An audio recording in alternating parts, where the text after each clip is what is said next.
പശ്ചിമേഷ്യയിലെ സംഘർഷം രൂക്ഷമാകുന്ന സാഹചര്യത്തിൽ വീണ്ടും വിമാന സർവീസുകൾ റദ്ദാക്കുന്നു. ഗൾഫ് നാടുകളിൽ നിന്ന് കരിപ്പൂരിലെത്തേണ്ട 21 സർവീസുകളും ഇന്നും നാളെയുമായി എത്തേണ്ട 20 സർവീസുകളുമാണ് റദ്ദാക്കിയത്. അതേസമയം ഗൾഫിലേക്കുള്ള വിമാന സർവീസുകൾ കൂട്ടിയിട്ടുണ്ട്. കൊച്ചിയിൽ നിന്ന് കഴിഞ്ഞ ദിവസം വിവിധ ഗൾഫ് മേഖലകളിലേക്ക് 8 വിമാന സർവീസുകളാണ് നടത്തിയത്. കൊച്ചിയിലേക്ക് 6 വിമാനങ്ങളും സർവീസ് നടത്തിയിരുന്നു. ഫുജൈറ, മസ്ക്, ജിദ എന്നിവിടങ്ങളിൽ നിന്നായിരുന്നു കൊച്ചിയിലേക്കുള്ള സർവീസുകൾ. ഇന്നലെ കൊച്ചിയിലേക്ക് മസ്കറ്റിൽ നിന്ന് മാത്രമായി 6 സർവീസുകളാണ് ഉണ്ടായിരുന്നത്. എയർ ഇന്ത്യ എക്സ്പ്രസ് 3ഉം ഒമാൻ എയർ 2ഉം ഇൻഡിഗോ 1ഉമാണ് സർവീസ് നടത്തിയത്.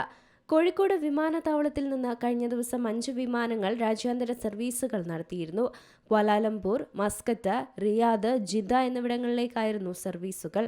വിവിധ ഗൾഫ് നാടുകളിലേക്കും കോഴിക്കോട് വിമാനത്താവളത്തിൽ നിന്ന് ഇന്നലെ പുറപ്പെടേണ്ട 21 സർവീസുകളും ഇന്ന് പുറപ്പെടേണ്ട 13 സർവീസുകളും നാളെ പുറപ്പെടാനിരിക്കുന്ന 6 സർവീസുകളുമാണ് റദ്ദാക്കിയത്. കഴിഞ്ഞ ദിവസം ഗൾഫ് നാടുകളിൽ നിന്ന് കരിപ്പൂരിലെത്തേണ്ട 21 സർവീസുകളും ഇന്നും നാളെയുമായി എത്തേണ്ട 20 സർവീസുകളും റദ്ദാക്കിയിട്ടുണ്ട്. തിരുവനന്തപുരം രാജ്യാന്തര വിമാനത്താവളത്തിൽ ഇന്നലെ 31 വിമാന സർവീസുകളായിരുന്നു റദ്ദാക്കിയത്. എത്തിച്ചേരേണ്ട 16 വിമാനങ്ങളും ഇവിടെ നിന്ന് പുറപ്പെടേണ്ട 15 വിമാനങ്ങളും ഇക്കൂട്ടത്തിൽ ഉൾപ്പെട്ടിട്ടുണ്ട്.